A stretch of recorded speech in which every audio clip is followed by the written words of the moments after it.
Hi everyone, it's Guy here. A bit of a random podcast today. Rick is currently on holiday for a couple of weeks, and I thought, you know what, we need to give you guys podcasts. We can't just stop producing podcasts. So it's me, obviously.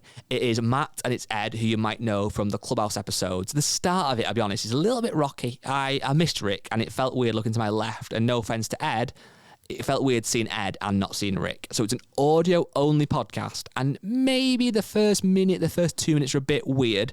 After that, I would honestly say it's an 8.5 out of 10. It's a very, very decent podcast. So enjoy it, and I will see you very soon. Welcome back to the Rick Shiels Golf Show podcast, episode number 267. It's a special one. It's a different one because there is no Rick Shiels. Boo. You can go boo. Boo. Who is there? There's Guy, there's me hosting it, there's Matthew, and there's Edward. And Rick is actually on holiday for 2 whole weeks. What are we going to do? What are we going to do? Do we do the podcast? Do we not do the podcast? That was the questions this morning. However, we have to continue the podcast. We need to get some episodes out for our amazing listeners and viewers to enjoy. We've now done, as I said, 267 episodes, and this is the first one ever without Rick. That's sad. It is sad. The streak is over. The streak is over. However, the show must go on. We have got a lot to talk about today, and we're going to do, I think, hopefully, today's podcast. If this goes down okay and people enjoy it, it won't be as good. It can't be as good without Rick. Let's be honest. It's Rick's name over the door, but we have to still pump out some content. If this goes down well, we will have a Clubhouse episode on Friday, and then we'll do the same next week. They might be a little bit shorter, bit more bite-sized, bit more consumable, and they're not going to be filmed. No. Audio only special. I don't think it's right to do a podcast without Rick on camera. No. And also it keeps the illusion of me and Ed, because we were on the Clubhouse podcast on Friday. Yeah. And then now on Monday, so two episodes in a row. I think if you two were on video, it would cause an issue because the housewives would go a little bit crazy. There is that, Couple of lookers in the building. Well, exactly. So I'm not sure if that would be right or not. However, I have got a pretty action-packed show planned, lads. And obviously, I want your input as much as possible, because I think me on my own would turn lots and lots of listeners off. Yeah. Having said that, what if this episode is our best ever? What's Rick going to do? He'll delete this episode. They might not see the light of day. Rick is away... I was going to say I don't want to give his location away, but he's going to be up in Scotland, and he's going to the Women's Open, I think, with his family, which will be awesome. The Women's Open this year, AIG Women's Open, is actually at St Andrews, which I'm a little bit... We were thinking of going. We potentially had some filming to do. We haven't got that filming happening now, so you guys won't be heading up there, which is a bit of a shame, actually, because St Andrews, obviously our favourite place, arguably on the planet, and I think the Women's Open there will be a spectacle of an event. So anyone that's up there, I'm sure will have a great few days. Rick will be there, I think, at the weekend potentially. So if anyone's listening who is heading up there, you might see Rick in the wild. Ooh. So as we know, if you're a podcast fan, if you say so, Rick, hey Rick, I am Nigel. Yeah, I'm in the Clubhouse, big fan, and you shake his hand firmly, I think he's going to give £100 a time. Yeah, approach him slowly. Mm-hmm. With caution. Absolute caution. And not when he's eating. Not when he's eating, and he'll give you £100. It's worth it. But we've got loads of questions. But one of the things I wanted to run from you guys first, because obviously you were there, was on Friday just gone, we had Rick's best ever golf on YouTube. He played, obviously with myself, and I played horrendous, at West Midlands Golf Club, which in itself was a very intriguing place. It was the home of, I think it's the UK's only par 6, did we say? I think so, yeah. 725 yards, I think it was. Yeah. Which was why we went to the golf course. That was why we were going to go and film. When we arrived on site at the resort, if you like, we got greeted by the lovely family who own it. The 18th hole, as people will have seen by now, is literally like Sawgrass, a mini version of Sawgrass. The 17th hole at Sawgrass, I should add. And Rick went on to have a shocking first hole and arguably the worst first tee shot I've ever seen him hit, I think. Yeah, up there. However, after the first hole, he turned it around. And I think, you guys correct me, he now holds the course record. We found out after we finished filming because of the tees that we played off. And then we'd been speaking to one of the guys at the end. And then it turns out it'd been a course record just as Rick was getting in the van to go home. And he's like, I came over, I was like, I think you've actually broke the course record there. I was like, is it 3 under? Yeah. All right, course record then. And then apparently this morning, we've had an email from them asking for a scorecard to be signed so they can send it back, frame it, put it in the clubhouse. One thing we said, or I said on the video, and we kind of said off camera as well with her, and I think obviously Rick can only acknowledge now that he started off horrendously, certainly with that first tee shot. And as the camera, I think, showed, there was a number of members and people watching, as you would do, because there was filming going on and it was Rick. A lot of them watched the videos and knew who Rick was. He hit that horrendous first tee shot, which can't have felt good, let's be honest. No.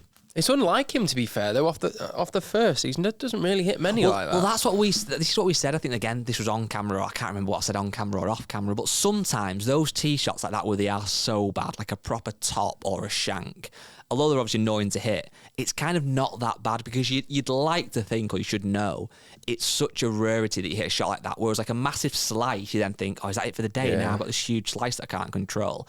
He obviously had to hit another one. It came off with a double bogey, which was a power this second ball.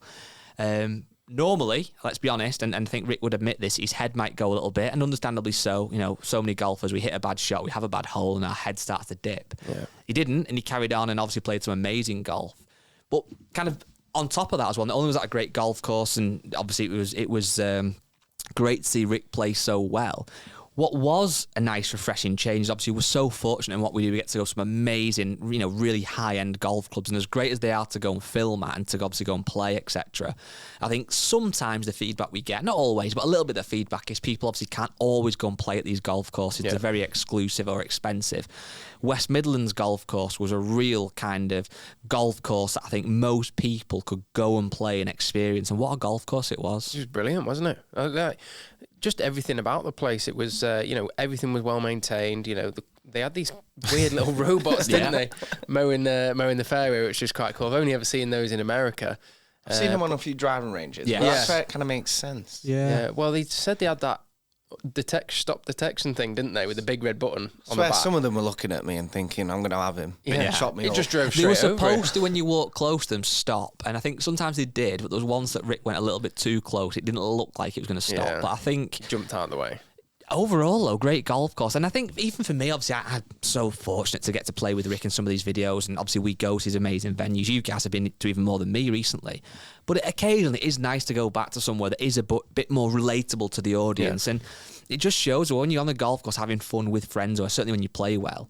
Yes, it's lovely to be playing well at a Turnberry or at a Birkdale, but other courses, you can have just as good of a day, and it was a great day. So if you are local to the area, or even if you're not and you want to go and check out that golf course, I would definitely recommend it, because there was great vibes. And that last hole, if you have got a good score going, scary one, that. It's a very scary one. Where was the drop zone for that if you had gone in the water? That's I didn't see question. I think near one of the red tee boxes. Was it? Yeah. You still got to go over the water for your next shot. And then everyone stood at the back in the clubhouse. Well, with that bit in mind, though, obviously we got shown around, obviously, by the owner and a few of the staff there. And it got me thinking of, like, we've said this before, if you were to join a golf club, what are the things you're looking for? Because obviously we want to be a member of a golf course where the actual course itself is phenomenal. But if you are playing week in, week out, you want to go golf course. But that had that very much kind of like a family run feel, and the kind of, you can imagine the members are quite down to earth. We obviously saw a few knocking about and all kind of up for a laugh. You guys, obviously, are you a member of a club at the minute, Ed? I am. Yeah, I've you're been both a member since I was about 10 years old. Same golf course. Wow. And you're a member, Matt? Yeah, I've been a member at my golf course for about a year and a bit now. So being a member of a course for you, obviously, how much, if you could percentage it, what percentage of that is down to the course being good versus the other things? I think, me personally, our course is very community-based. It's only a short little 9 holes, so I'd say it's about 75% of it is the people that are there and run it. The vibes. And we've got a great social thing going on now. We've got a young captain, so it's really good. How old's the captain? 27. The captain is 27? 27, 28, yeah. Oh, my days. That's and class. Is he doing things different like a younger person may do? Does he feel like a younger captain? Definitely. There's social nights on a Friday, happy hour, which bring in everyone. He already gets 50% off, so I think sometimes he can get a pint for about £1. And do people go on a Friday who haven't even been playing golf, that was nipping after work? Yeah. And that's the sign of a good club. All the partners come and they'll have a beer or champagne or whatever and sit outside. It's great. Yeah. So that for me, that side is massive. Yeah. What about you, Matt? Yeah, well, I don't know. I'm very course based. Like, I want to play a nice course, but obviously, there's also the budget of the course as well. So obviously, there's a lot of nice courses. But for me, the course I remember, it's got a great course, but I would say it's more. Obviously, I'm joining with the members that I'm friends with rather than because that's where they all were. So there's like other opportunities to join other courses, but then I might have been on my own. Whereas there's about 20 of us that I think are all members of the same course, but it's definitely an older club. I think more traditional, the one I'm at, because the social life I wouldn't say it's good, but it's a lot of it is midweek stuff. Yeah, doesn't really involve younger members. It's game of bridge. Yeah, exactly. Yeah, exactly. So it's hard sometimes to get involved as a youngster, and they're like, oh, we'll run this, or like things that would help the golf club, like a community builder type thing, like a divot party. Wednesday at 1 o'clock. It's like, well, I love a divot party. Yeah, well, who's going to be able to go? And it's like, you can get free drinks at the bar afterwards, but there's no one there really, apart from some of the older members who can be there. I'm at this crossroads now where I kind of feel like I don't know if in the future, part of me, I'd say 50% of me feels like I'm at one point in 3 years, 5 years, maybe sooner, I don't know, maybe longer, who knows, going to join a golf club. I want to get back into that, being a member of a golf club, and like to Ed's point, be part of a community as well and have a group of mates there and play, but that's the kind of golf almost comes secondary to the kind of lifestyle and stuff. The other part of me feels like I could happily never join a golf club again, and when I do play like the odd course maybe once a month or even a couple of times a year, but just play really nice golf course and just play occasionally. I don't, not that I need to have a decision right now. I can't quite work out what my future in golf will be. A lot of it for me now as well, though, is like getting stuck into comps. Like I was a member of a club when I was a lot younger as a junior, and then obviously I quit golf for a long time and then came back to it. So I never really got into the comp scene, and now I'm massively getting into the comp scene. I play the Saturday comp every single week. I like all the different formats, and I try and always play, obviously with my mates, and we always book the tee times together, but more recently there's been quite a few like drawn comps, and it's actually, I've really enjoyed playing with different people or people I don't know, older members of the club. I played with a guy, like quite an old guy, he was class, like papped it down the middle, didn't hit a club over sort of 150 yards. It was like playing with my granddad, and every time you hit a shot, he's like, oh God, that's so far. And hit a little Healy one, it's gone nowhere. And it's like, oh, yeah, it's pretty good. And he's like, I'd love to hit it that far. But just playing with nice guys like that, and you get back afterwards and, he buys you a coffee or something. So I've really enjoyed that side to playing golf at my club. But yeah, no, I think your community and everything is a good part of it. So I've actually got a question. We had lots of questions this week. We put a post into the Rick Shiels Golf Show podcast Facebook group. I'd like to hear your thoughts, though, guys. Obviously, myself and Rick, we class members of the Rick Shiels Golf Show podcast group as, I wouldn't say family, but like really close friends. I agree. Are you with me, Ed? Yeah, 100%. What would your advice be to someone who says, I don't think I'm going to join? Sell it to me. Well, it's a place to show off your hole in one. Yes. For one, pardon the pun. That's the best part. Yeah. If you make a hole in one, all right, whatever. You break 90 for the first time, you put it in the group. Yeah, that's okay. But then posting it in the group, yes, that's the one. And you get, I think it's like average 10,000 likes a post. Well, hear me out. Say you get a hole in one, right? Yeah. And you put it on your own personal Facebook. You might get 20 likes. Oh, yeah. Mate Dave plays golf occasionally. Yeah. Well, in my granddad will stick a light on it. Oh, well done, Matt. Correct. You put it into the Rick Shiels Golf Show podcast group. Yes. You're getting at least 10x the impressions and the likes, etc. So your 100%. ego gets filled a little bit. Yeah. Everyone's a winner. We also get some amazing questions off the Facebook group, and I think in these next couple of episodes without Rick, we'll look to hopefully answer a few more as well. And obviously when Rick gets back, we'll commit to answering as many as we can. People like to hear Rick's take on things. But we've had a question aimed at you guys. So this is from Matthew Thompson, and he said, we hear your, meaning me, Guy, and Rick's favourite golf courses every so often. Can we hear Matt and Ed's top 3 courses? Now, Matt and Ed, I think you two are qualified for this question, but in quite a different way, because obviously you are lucky and unlucky, because you're very lucky in a sense that your job is going to these amazing golf courses, your Royal Birkdales, your Turnberries, etc., etc. Some of the golf courses you've been to in America are out of this world.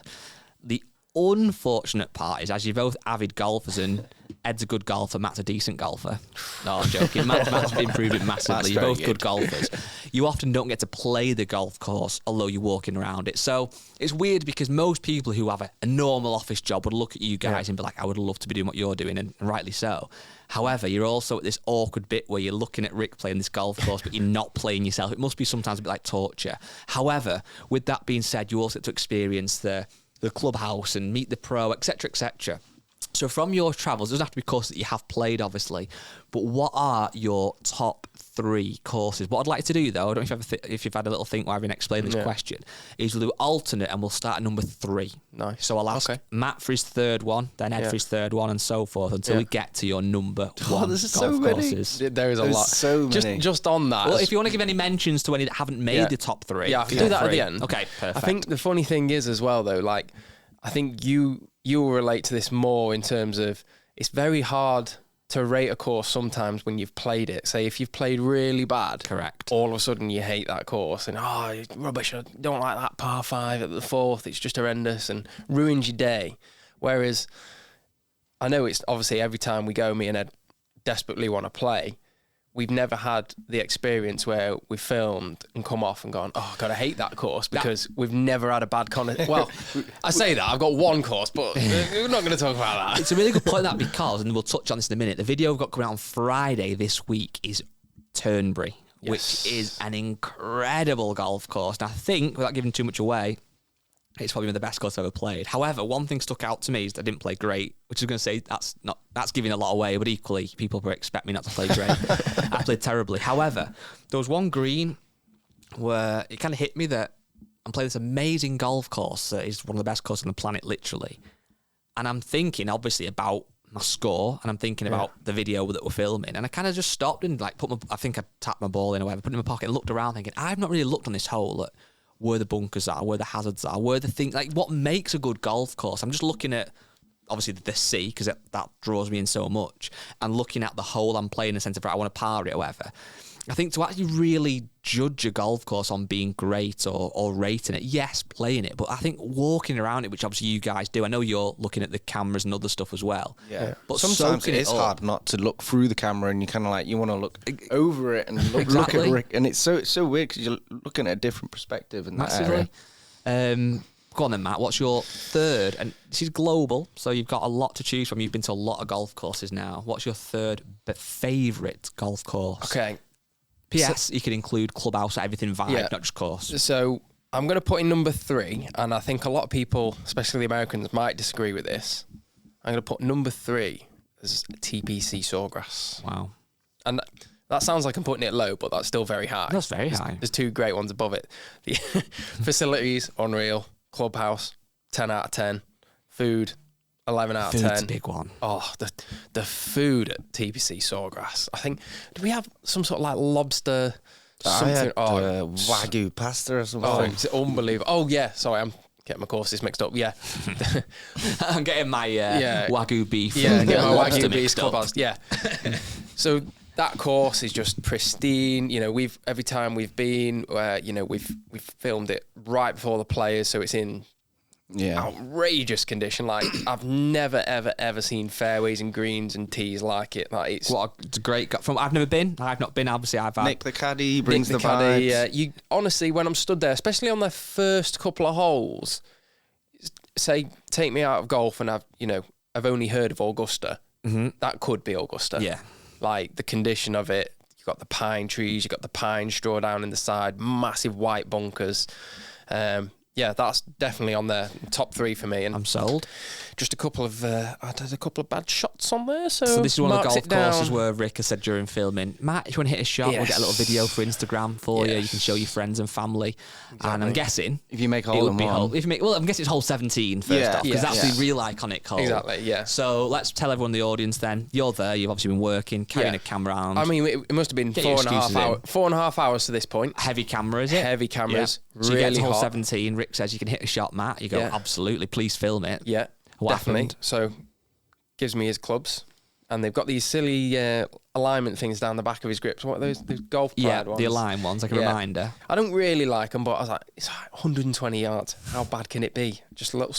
And I grabbed pitching wedge, just a smooth one. I was like, I'm not going to try and muscle her at like any sort of dedicated wedge.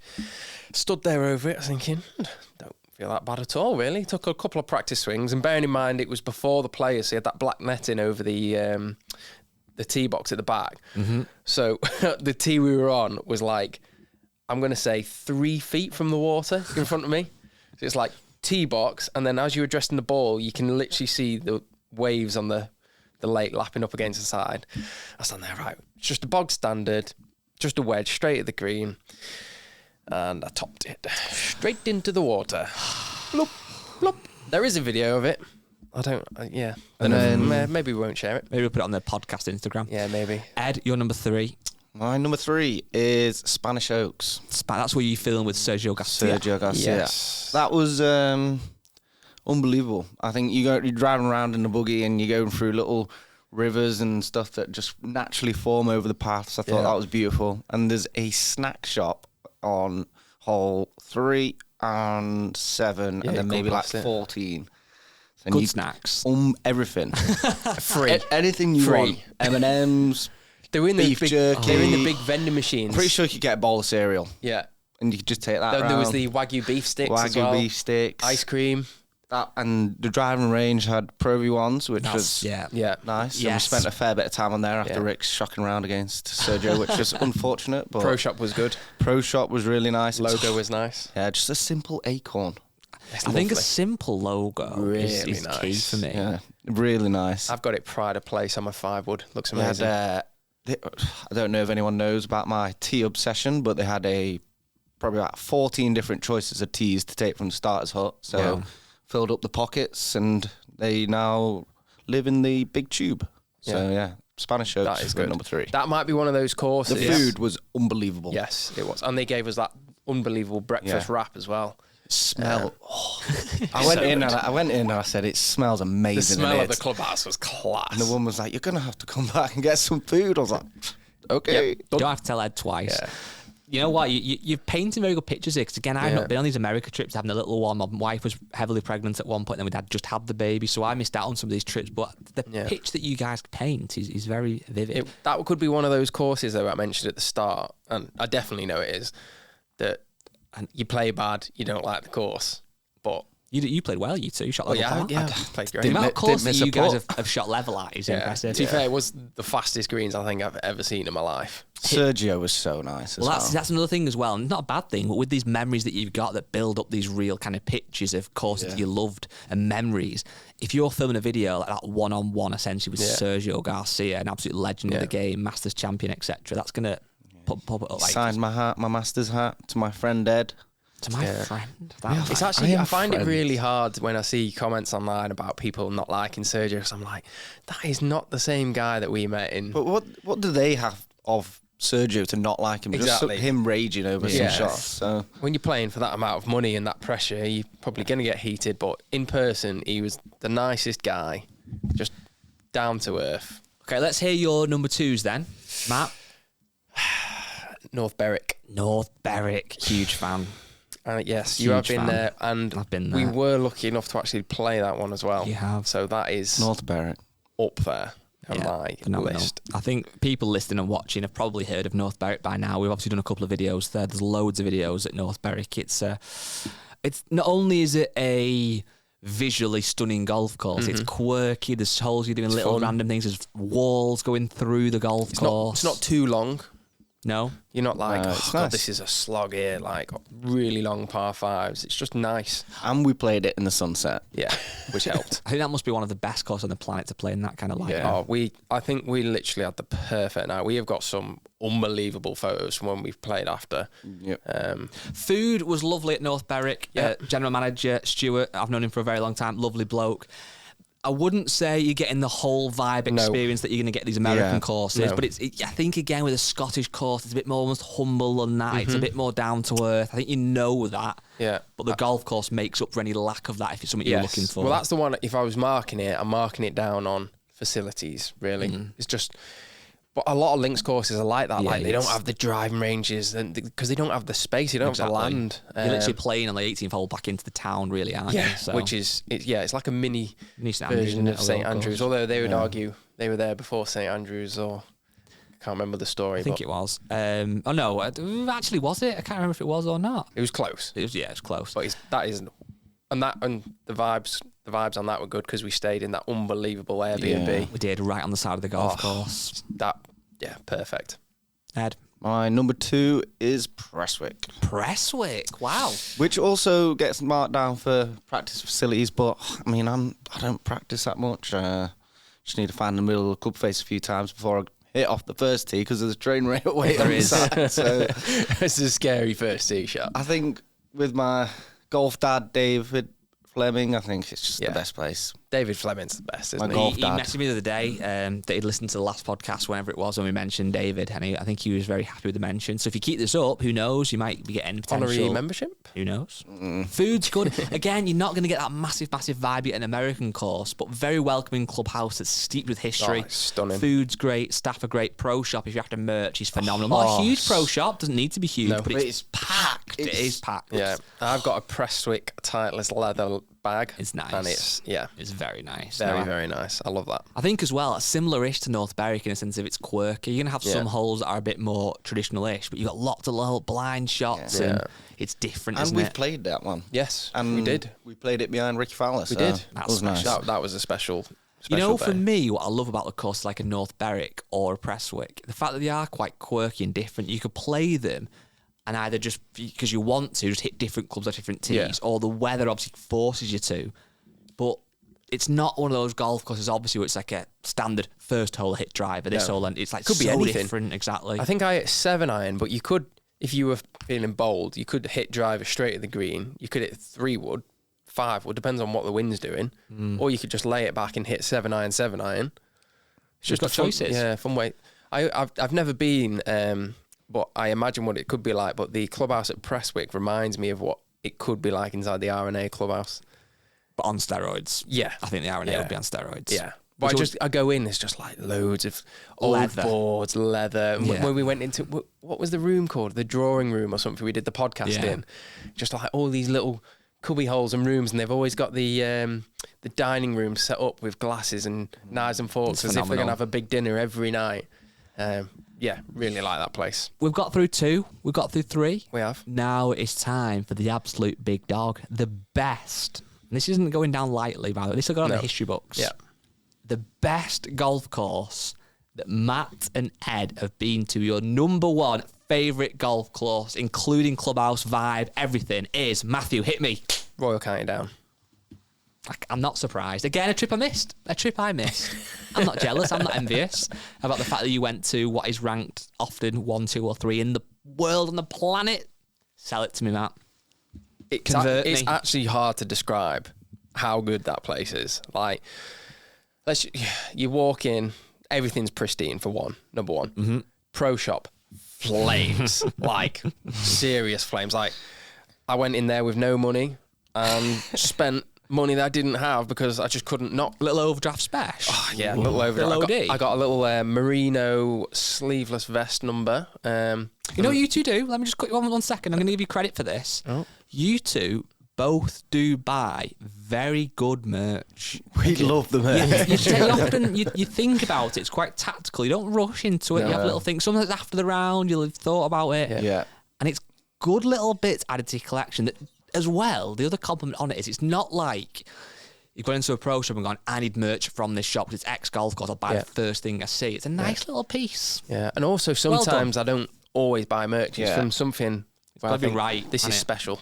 I've got to get this. Our golf bags are an absolute joke. Oh yeah, if you look it's at our actually- golf bag, It's actually quite hard because I'll be walking around the golf course, people are expecting to see these unbelievable shots that just do not happen. Oh, my bag. When we stood there looking at my bag, and I think, God, I must look like the most well-travelled golfer in the world. And I stand there on the first tee, get driver out, medalist head cover. All right, you've been to medalist. Yeah. How do you play? Oh yeah, didn't play. Oh, get the 5. Get the 5. Just say a shot level. Didn't make a bogey. Did not make a bogey. I'm going to say that. Get my 5-wood out. It's got Spanish Oaks. I got my Royal Liverpool on my 3-wood. you played there, though. I have played there. And I played well with Ed. I get to the green. I'll just mark my ball. Oh, yeah. Augusta ball marker from That's the pro shop that flex, Rick isn't it? bought back for me. Just before you come on to explain any more depth, is yours the same one? Mine is also Royal All right, County okay, Down. we'll both Yeah. go head to head then. Explain to me. So you got your pro shop. That's unbelievable. And then you can sort of go round to the right, and you sort of can see that famous little white hut, the starter's hut, and you're like, oh yeah, that must be first. Understated, but you go, that's definitely the first. Yeah. You look to the left, Putting green. Oh, so stunning. big. What? Yeah, that one. It's big. Oh yeah, that one. Then you look to the right. Oh my God. The chipping green from it's perfect. It is massive. You've got bunkers on the left. Undulations bunker short in the right. green. Undulations, like you could spend all day there having a chipping comp with your mates. Like you can pitch in from 50 yards, 40 yards. There's little like sections of rough around it. The bunkers, it's just like absolute I'm sold. perfection. And I was then you- looking at it like, I really, really, really want to hit a shot on here. Just on the chipping green. And then you turn around, and there's a massive mountain. Yeah. These huge mountains of Mourne, I think they're called. Or the Mourne Mountains, something like that. And you just think, oh my God, it just looks unbelievable. You stand there on the first tee, looking back down the fairway, and it's just like, it's like a valley, like a bowling alley. You've got dunes either side, or you can't really see much of the hole, so it's a bit of a surprise when you're getting down there. But you just say, oh, this is special. You hit down the first, look to your right, and all you can see is just ocean, and then the town all the way in the distance of County Down is just... The website we go on a lot, the top 100 golf courses, does have it ranked as number 3 in the world. So that's saying something. Yeah. It's got number 1 as Cypress Point, which again, Not a lot being of there, people so say can't no. rate that. And number 2 is Pine Valley, which again has always been ranked as like 1 or 2. So to have it as number 3 Yeah. just shows number 1 in the UK. It is phenomenal from what I've heard. You guys have been. And then we Sixth also Ed. stayed in the Marine and Lawn, Yeah. which was very nice. Yeah. We love a Marine Is that and right Lawn. next to it? Yeah. Yeah. So yeah, The same people who own the one outside at St Andrews and stuff. I think I know the answer to this question, but it might not be what I'm expecting.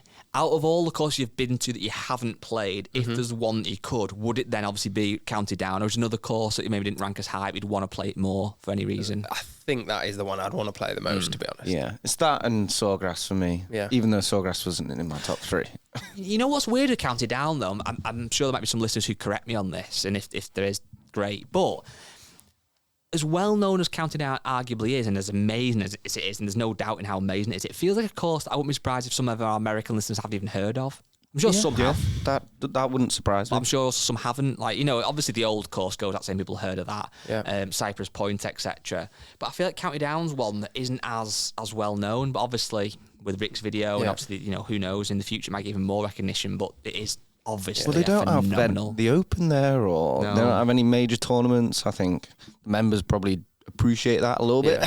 Keeps them under a little bit more exclusive. Yeah, it's just one of those. I mean, to be honest, even going into it, I wasn't massive. I was like, I'm sure it was the one I thought it was, but it wasn't like, oh yeah, that's definitely the course that I was thinking it is. Yeah. But you know, it's just everything about it is good. Like the hospitality is great. You know, Brendy, the caddy we had with Rick, he was awesome, and we came back to the.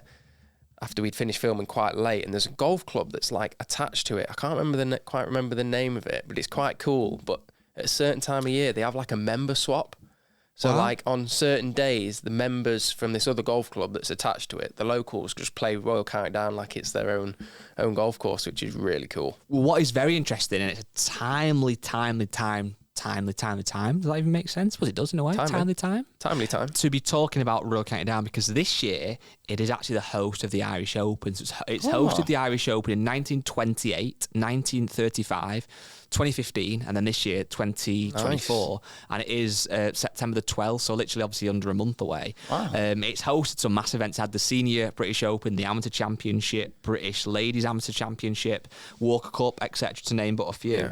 But it'll be interesting this year to see how that looks on obviously it's the gonna be DP World incredible. Tour on TV. I think people who've listened to this podcast might give that a little bit more of even attention now to see how great it is.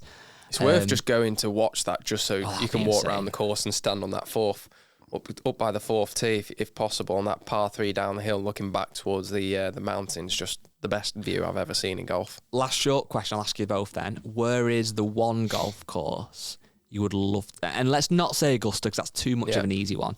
Where's the next golf course where Rick would say, I've had a message, we're going to X golf course next week to film? Where would you love it to be? I'm going to say Isleworth. Have we not filmed at Isleworth? We have. Would you want it to be there?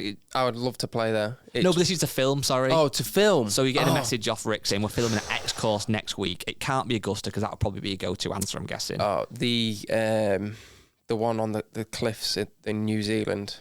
Is it Cape Kidnappers? Yeah, that is the one I'd love to go to. That's awesome. I just don't know. Probably, I want to go somewhere new, like a new continent. So probably either Australia or Asia. Some of the courses in Asia look pretty swanky. Yeah, somewhere unbelievable that I've not really seen much about. Good answers. You know, the ones along the cliff there at New Zealand. Is it Eric Anders Lang film there? I think he has. He's filmed a lot of great golf courses. But that's the thing as well, when you look at this list, again, just big shout out to Top 100 Golf Courses. It's actually a great website, even just to actually explore, and obviously the content's really good as well. But there is, you go through the top 50 or top 100 lists, and there's lots of golf courses, obviously, that you've heard of, that you know of. And there is some that I've not really heard much of about that just look absolutely insane. They might be ranked at 35 or 42, and you think, if that's how good the 42nd golf course is in the world, there's so many great golf courses. But again, the potential downside to a lot of these golf courses is that they are obviously naturally very expensive to play. And just on that as well, this might not go down too well, but on Friday coming up, we have got a video at Turnberry. Obviously now it's Trump Turnberry, which again, back to best golf courses, I think is now hands down the best golf course I've played. I think it's up there with North Berwick, and they're both quite different, so I think it's hard to pick one over the other. They are, as of I think next year, going to be charging a top whack of £1,000 a round. So we got a bit of intel on this, and it's actually gone kind of live on social media, and as you'd understand, there's a lot of comment on it. And I think there'll also be a lot of comment on this when our video goes live as well, because some people will have a comment to make that, I'll never get to play that golf course, it's going to cost £1,000. The slight caveat to that is, and it's not much of a caveat, currently to play Turnberry, I believe you have to stay in the hotel, which is about £400 a night, and then the green fee is about another £400. So really, you're paying £800 to play the golf course and obviously stay over. So for them to make a green fee that's only a green fee, it couldn't be any less than £800 because it would be hard done by the people that are staying over. So it had to be £1,000. I understand, naturally, a lot of people see that as a negative, that golf, is expensive, and to charge £1,000 for a round. I'm very, very lucky, so it's a bit almost hypocritical of me to say this because I played it for free with work and call it work very loosely. But with golf clubs charging £1,000, and you guys might differ, so I'm keen to hear your opinion, it doesn't bother me. And the reason it doesn't bother me is, it bothers me in the sense that there's obviously loads of golfers who would love to go and play that golf course who can't afford it, so I get that. Having said that, there's obviously people who are willing to pay that for that to be the green fee. So it's kind of supply and demand now again. And no, a lot of the people that are playing it are tourists. It's not local people. It is pricing people out. But if a golf course charges that, it's because they can afford to and people are paying it. Yeah. So it's almost like, and this may be a silly thing to say, maybe again it might cause a bit of backlash, but I would love a Ferrari. I can't afford a Ferrari, so buy a car that you can afford. And I don't know, what do you guys think on that? Is that a bit harsh? Should it be cheaper? Should it be £200 a round? I'm not sure if it should be cheaper, but I understand why the price is high for that particular course, because I believe as well it's also to protect the members who obviously pay a lot of money to be members there. Good point. Is it members can play in the morning and guests say if you just wanted to play golf? It's afternoon, is it, I think? Is it members in the afternoon? I think it's members in the morning. Yeah, that's so what I'm saying. Sorry. So the £1,000 tee time is actually only valid on the morning tee time. So if you desperately wanted to play in the morning and you weren't a guest of the hotel, then that's where you pay your £1,000. So I kind of get it because they're protecting the members. The members pay, I'm assuming, a lot of money to be there every year. It's their golf course. They don't want, if you've paid that much money and then you go, it's oversubscribed with visitors because they're paying X amount and we need this money for the golf club, then you'd be a bit like, oh, well, what am I paying for? So it says here online, it applies to golfers who are not staying at the resort, which we said, and that want to tee off before 1 p.m. Exactly. And it's from next June. Yeah. And also, I mean, the hotel and the facilities are absolutely unbelievable. So if you're wanting a nice weekend getaway and you've got a bit of money to spend, or you're on a special occasion, maybe it's your wedding anniversary or something, why not stay in the hotel? They've got an unbelievable spa and gym, and the food there is absolutely incredible. It's actually silly not to stay at the hotel, really, I think, personally. I'd be staying in there. This is something that I think could. probably has caused some of the negatives, though. Prior to its reopening in 2016, so obviously had the changes done, golfers could play it for around 150 quid. Wow. So still not it's cheap, a big jump in but it is a big price, jump. And it says that from the 1st of June to mid-July next year, the fee for non-hotel residents is £1,000 before 1 o'clock, as we said, and about 550 other times. So I believe, and I might be wrong, that 550, I'm guessing you can play if you're a non-hotel resident then, but it's 550 after that tee time, is what we said. Yeah. Which is still unbelievably expensive. And then according to Golf Monthly, this is off the BBC website, but according to Golf Monthly, some other expensive green fees in the UK, Kingsbarns is £374, Muirfield is £325, Troon is £315, Lytham is £305, Sunningdale's £300, Birkdale's £300, and County Down, your favourite course, is £300. Yeah. So it's a funny one, isn't it? Because I think you've got to look at it another perspective is courses in America aren't actually even public. So for people to even come onto these prestigious courses, they are allowed. It's a public course. You can pay the green fee if you want, and you can play. I think it opens up, again, something we've talked about many a time, and I think we probably always will because it's an interesting topic, but it is the price of golf, and golf obviously does get a bad rap, whatever, for being expensive sport, and it can be, if you want to have the new Titleist GT driver, which we'll touch on in a minute, it's expensive. I think it's nearly £600 now. You want the top end Echo shoes, who obviously Rick's sponsored by, who make amazing footwear, a couple £100. You want to use Pro V1s, 50, 60 quid. All of that together, and then you want to go and play at Turnberry is insane. It's a lot. However, I'm just on like tee off Golf Now, whatever. Local to us now, you can go and play golf courses this afternoon for Heaton Park. I know it's not the best course on the planet, but 14 quid. Loads of golf at Style, which is obviously near you, Ed, 25 quid. Style 9-hole course, 14 quid. Wow. Pike, I don't even know if it's got Pike Fold, 28 quid, etc., etc. And we also know, as we've done many videos on before, you can buy cheap golf clubs from Costco, from Facebook Marketplace, wherever. So in its whole, golf isn't an expensive sport if you don't want it to be. However, and again, the reason this is probably quite a key point is most of our listeners, you'd imagine, are quite hardcore golfers. Hence why the however many 40 minutes through a golf podcast. Yeah. Well, hopefully. Yeah, you'd like to think so. So then if you are aspiring, and understandably so, to play a Birkdale, to play a County Down, to play a Turnberry, etc., it's very expensive, which is frustrating. But like is the point earlier on, I drive. I'd love to have a fancy Audi RS6 or whatever it might be, a McLaren. They're expensive. I couldn't see you in an RS6, by the way. No, there'd be no point, would there? No. Just I don't drive fast enough. However, I've got 3 points. And also, it's frustrating. And it's far too noisy for you. Yeah, I'd rather be electric and quiet. Yeah. But yeah, so it's an interesting point. And if you've got opinions on this, please do feel free to email us, podcast@rickshiels.com, and we might dive through a few of those in the next podcast in the clubhouse on Friday. But it's always going to be a thing. If they can charge it, they will.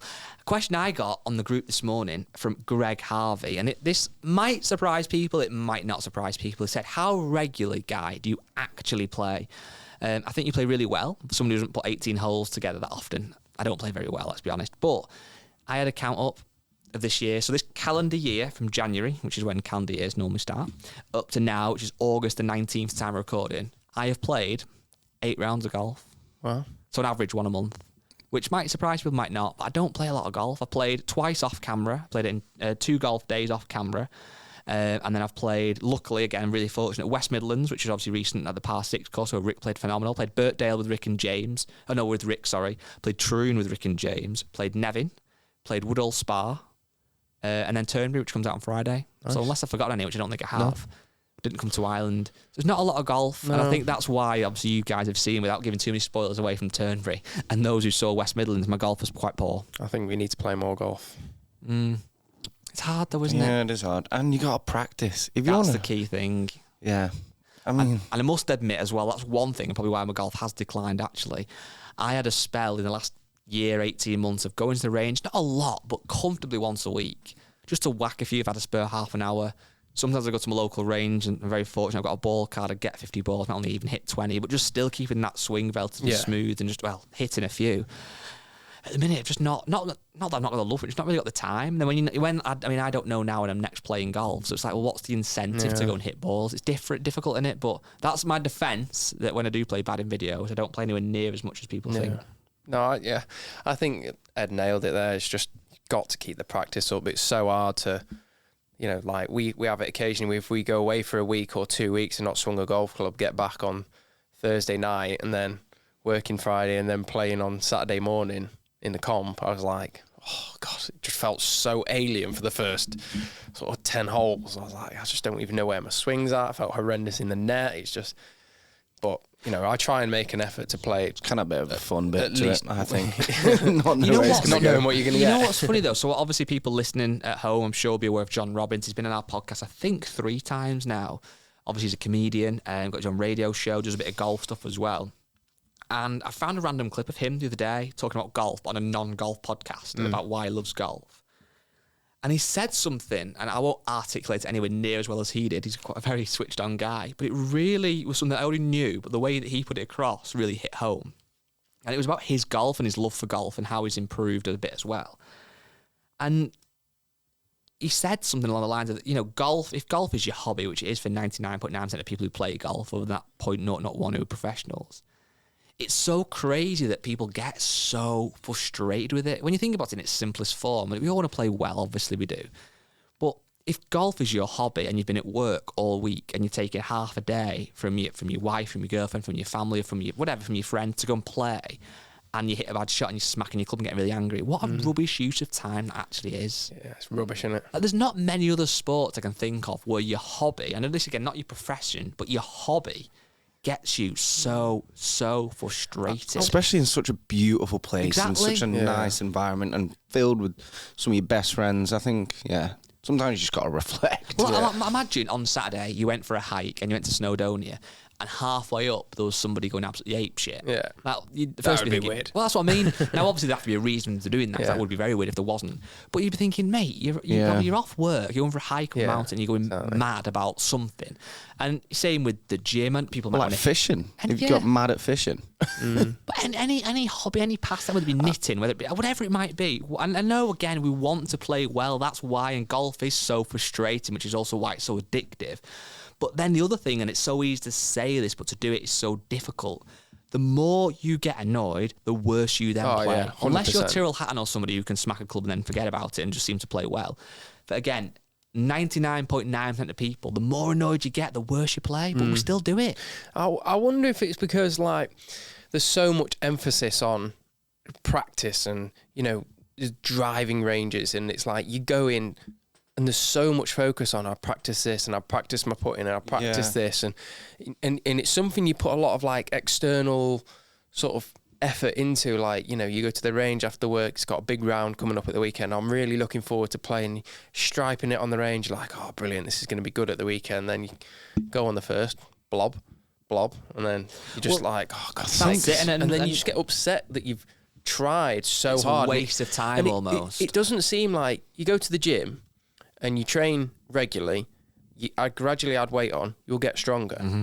You can practice for 3 months solid and not necessarily get any better. Well, that's very true. And I think on the flip side of that, and again, back to John Robbins' quote on that podcast, another thing he said that was really kind of obvious but hit home is that golf, and there might be some other examples, but I can't think off the top of my head, is one of the very few sports where occasionally, and that being the key word, you can be as good as Tiger Woods or Scotty Scheffler. If you hit a shot from 150 yards and it goes to a foot, which we all do occasionally, or 2 foot, that is a shot that in that situation, Tiger Woods, Scotty Scheffler would not only be happy with, they would be over the moon with. Yeah. And you can do that yourself. Yeah. But then the next hole, you might shank it out of bounds where they obviously wouldn't do that. So it's that, again, is why it's so addictive, the fact that we can do these things that literally the world #1 golfer would be happy of. If you hole a 30-foot putt, Scotty Scheffler couldn't do better because you've got it in the hole. Yeah, same result. Exactly. there's nothing that I can do that Ronaldo couldn't do on the football pitch. Anything, I'm rubbish at football, but anything I can do, he could do better. Yeah. So that's why I think, again, it's so addictive because we can do those moments. But on the flip side, if you have just hold a putt from 30 foot and the next hole you hit an air shot out of a bunker or something, you're like, why? But it's stupid at the same time. But it isn't keeps you coming back, because is there any better feeling than when you absolutely crunch one with the driver? You don't even feel the ball off the face, and you just look, it's going straight. You pick up the tee, it's like, yeah, done. And that is a very good segue, Matt, from smashing the driver to the fact that yesterday, so this is obviously Monday we're recording this, you'll hear this on Tuesday, but yesterday, which is actually today, the Titleist GT driver review goes live on the main channel. So as you'll all I'm sure know listening, we have the Hit channel, which obviously you two both run, Matt and Ed, with Ben as well. And the Hit channel is the home of Rick Shiels Club Reviews. It's where we post, again, 99%. I've had a lot of 99% things this podcast, but 99% of our club reviews live. However, the odd real big club that we think has got a lot of interest outside of just the hardcore equipment fans, we'll post on the main channel. So if anyone's wondering why it's on there, that's simply why. But the GT drive from Titleist goes live today. You might have seen a few reviews already from other people. We weren't super quick to this. We wanted to make sure the video was a great video in terms of edit and stuff, which takes time, but also a really thorough and in-depth review. I'd like to think people know this already, but we can turn around the video very quickly if we wanted to. But when it comes to things like club review, you have to make sure that Rick's really formed an opinion, that he's got fitted for it in most cases. He's hit a lot of shots for it. We've done a lot of testing. We've tried it in different settings. Sometimes I'll have a hit. The lads here will have a hit as well. We'll all get a collective kind of feedback on a driver. And then the video comes out. So that's coming out, again, what will be yesterday, but today. It's an expensive driver. There's no kind of beating around the bush. Titleist do make very premium product. It's a driver that looks relatively similar to the previous years of Titleist drivers or previous iterations of Titleist drivers, which initially, for most people, won't get them too excited. However, what they have done under the hood, if you like, is they have changed quite a lot. And it is a great driver. Titleist are well known, obviously, for the irons, for the wedges, the Vokey line, the Scotty Camerons for the Pro V1. You know, the one of the most used brands on tour in every category, if not every category. But this year they've got something that's different, and kind of excited to see how that performs in the hands of more kind of average golfers. And let's see how much interest is in the driver. It is spending though, isn't it? It is. I think it's £600. Yeah. It's getting so expensive. And again, that's the thing. What's the price of a QI10? I think it's a little bit less. Yeah. I think. Still up there though, isn't it? It is, and again, that's kind of the thing. I think most people who are listening to this or watch the videos, they understand that the gains year on year on model are tiny in terms of total distance. There's been a little bit done around the sweet spot and making them a little bit more forgiving, which in turn gives you more distance off a mishit, which I've been using the Titleist GT drive a little bit. I've been trying it out against my Ping, and I probably would say versus the Ping G430 Max 10K, the Max 10K is very forgiving in terms of dispersion, so I can spray a driver, as you guys know. But it typically, it's quite a straight hitting driver. I'd say the GT maybe isn't quite as so. However, it's more forgiving in terms of distance off mishits. You're a lot further into the rough this time. Correct. So if I hit the exact same strike with the Ping and the Titleist, the Ping might go a little bit straighter, but the Titleist would definitely not lose much distance. So it depends on what you're looking for. But great drivers, interesting to see what people think of them. That video is out. £600 as well with just a fairly stock shaft, I think the stock shafts now are good for most people. So you're going to get but if you but want if you even did on want to top go, of that, if you wanted to go and get 900 fitted, quid. Rick did get fitted, obviously, at Titleist Performance Institute down at Woburn, which again is state-of-the-art facility. That fitting alone, I think, is £500. So if you went down there for that exact fitting that Rick had and the driver, you're looking at £1,100. And there will be a video coming out on the whole fitting on the Hit channel, just so you can see it. Just an in-depth fly on the wall. Really good video, that. Very kind of natural. So that'll be coming out on Wednesday, which will be tomorrow. Very good. A couple more bits, obviously, we've not touched on yet, was the golf this weekend. Thursday Thursday be out. I didn't watch a great deal of the golf this weekend. However, I have kind of had a look at it post and kind of kept up with who was doing well. And I watched bits of it. So that's not Thursday. I didn't watch any of it, but I watched bits of it. What was interesting though is if we look at the PJ Tour, Hideki Matsuyama won. He was 17 under. I love when he wins. He's such a humble guy, great player. He's one of those players, Matsuyama, that he feels like a proper golfer. You know, you get those guys that are just established. They're up there a lot. He's obviously won the Masters. He's kind of solid player. He won this week. He had a bit of a blip towards the end. He had a bogey on 12, a bogey on 14, a double on 16. It looked like he might not end up winning. He then birdied 17 and 18, the mark of a champion. He was leading for a fair bit, wasn't he? He was leading by shots. a lot. And again, second place, Xander Schauffele. He was 2 behind at -15. He's been good this year, hasn't he? And well, that's what I was going to come on to. Then you got Scotty Scheffler in 4th place at 14 under. So, Victor Hovland. Victor Hovland was up there. Which is a change. Yeah, he's not been massively not been performing, up there, has he? yeah. But you look at those 3 guys, obviously from the Olympics as well, obviously. If you think about how consistent those guys are at the moment, your Scotties, your Xander Schauffele, obviously Matsuyama's doing well. It does feel like there's this kind of new movement of players who are, again, established, been around for a long time, but are really, really motoring on. Yeah, there's cement in their place in this golf world now. And that's the thing. And again, what sometimes you kind of can easily lose track of, if a guy like Scotty doesn't win this week, which he hasn't won, it's not a win. You kind of look at he's not won this week, whatever. But it's another like 4th place, obviously a top 5 finish. That consistency, it's unheard of. I mean, genuinely now, apart from Tiger, which I can remember, obviously Tiger's dominance, but it was obviously what felt like a long time ago now. There's not been a player that I can think of who's been this dominant like a Scotty, even without winning. Kind of feels like he's always up. He's not been outside the top 10, has he? Really, it's insane.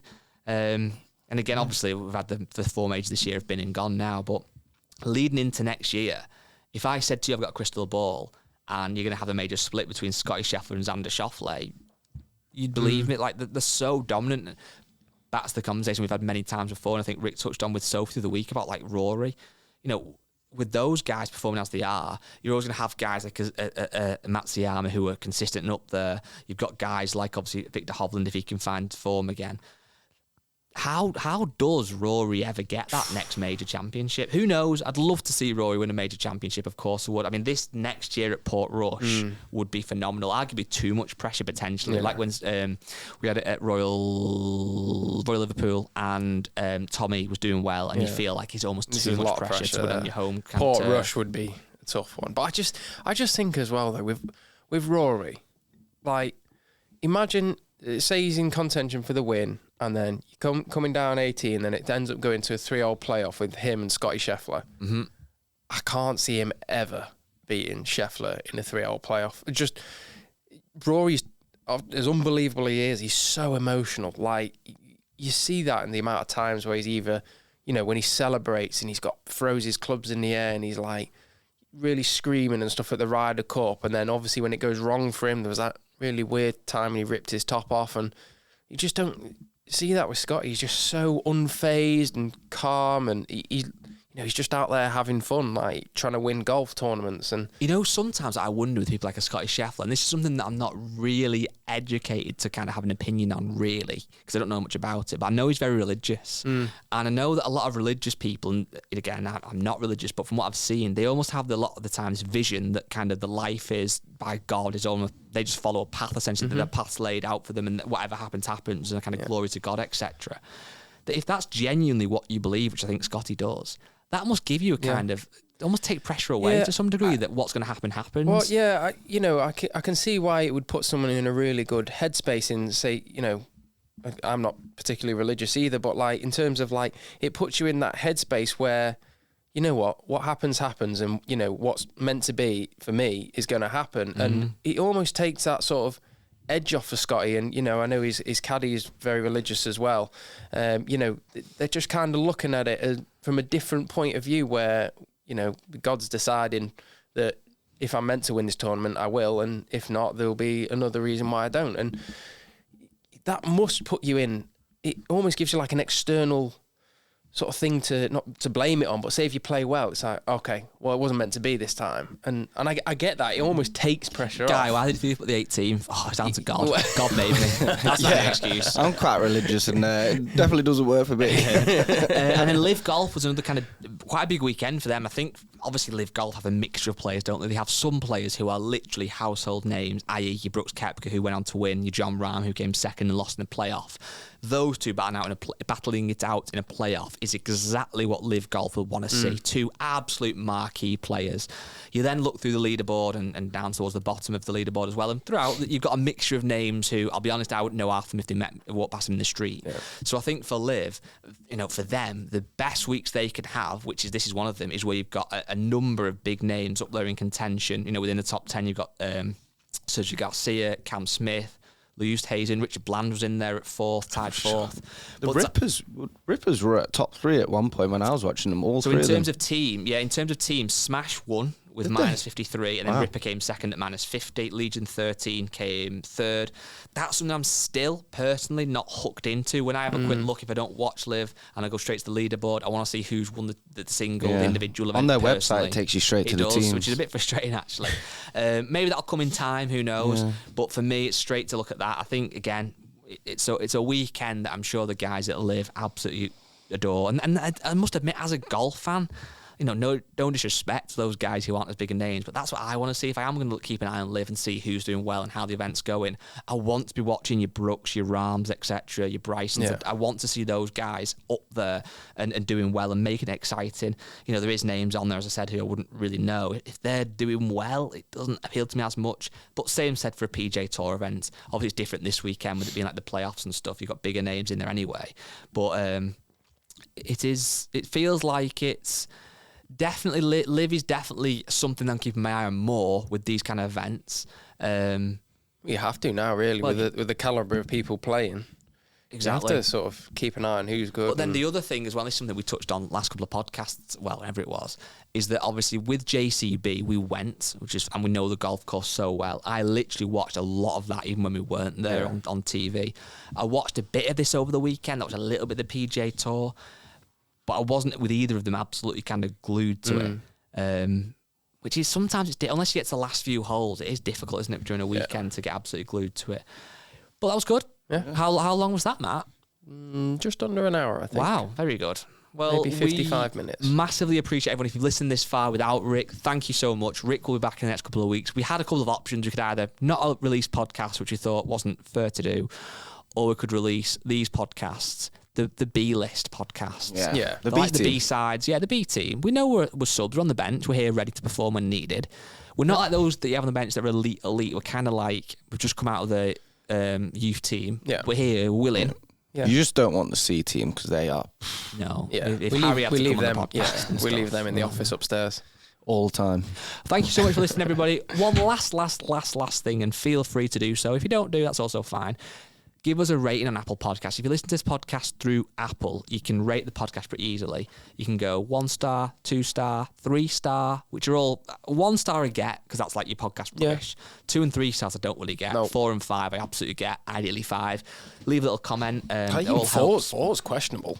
But if it's so close to being a 5, no, I get why vote because 4? What you have to sometimes see with the dialogue after a 4 is this podcast.